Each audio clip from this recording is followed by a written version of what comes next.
खिपरो में हर साल जियां हिन साल भी हज़रत इमाम हुसैन अलैहिस्सलाम ऐं संदसि जान निसार साथियुनि जी यादि में खिपरो जे ग़रीबाबाद पाड़े में ताज़िए जो मरकज़ी जलूस बरामद थियो आहे।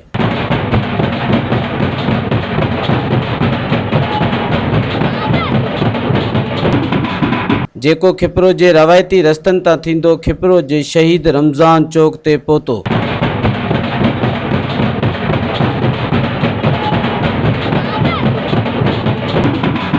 अभी अखाड़े की जगह हमारा गाड़ा है और हर सामान उसमें, तलवार, लकड़ी, बरनेटी, हर चीज़ उसमें हमारी।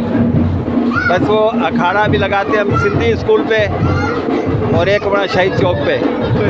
जी हाँ। अच्छा, ये जो रवायत है ये कब से चलती हुई आ रही है? मतलब ये तो बरतानिया के दौर से आ रही है। 50-60 साल पुराना जुलूस है ये, जो अब्दुल रज़ाक और खालिद हुसैन के नाम से चल रहा है। अभी बड़े के और करा के जो हर साल जो रूट है इधर निकले रमज़ान चौक से, सिंधी स्कूल से चौक से, शाही बाजार से होते हैं वहाँ पर रमज़ान चौक पे। कितने दिन लग जाते हैं? तो एक महीने, कितना टाइम लगता है? तो एक महीना कम से कम लग जाता है। 7-8 भाई हैं, सारे मिल के करते हैं। एक महीना तकरीबन 1 लाख से ऊपर खर्चा आ जाता है इसका।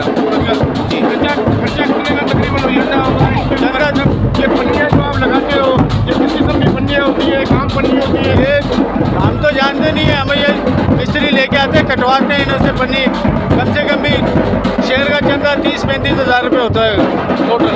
अच्छा, इसके लिए कारीगर जो है कहीं बाहर से आता है या आप तो आपने कारीगरी सीखी हुई है? नहीं, कारीगरी नहीं सीखी, हम बाहर से बुलाते हैं बनाने के। सख्त इंतजाम किए गए हैं और अपना लॉ एंड ऑर्डर का ख्याल रखा गया है और सख्त इंतजाम है। कोई ऐसा कुछ को वाक़ा न पेश आए, कोशिश हमारी यही है। कितने पुलिस एहलकार हैं जो? काफ़ी पुलिस वाले हैं, ईगल वाले हैं और हमारे थाने के हैं और काफ़ी नफर लगी हुई है। हमें इंचार्ज ड्यूटी कर रहे हैं, बिल्कुल सरंजाम दे रहे हैं।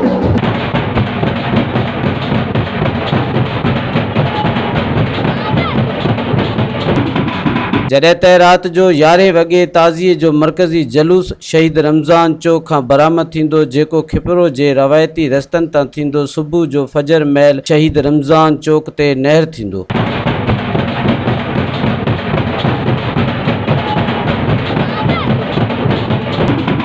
इन मौक़े ते पुलिस पारां सिक्योरिटी जा इंतहाई सख़्त इंतज़ाम कया विया आहिनि। मज़ीद ख़बरनि ऐं तफ़सीलात लाइ विज़िट कयो असांजी वेबसाइट www.awamiNewsHD.com ऐं ॾिसंदा रहो अवामी न्यूज़ HD।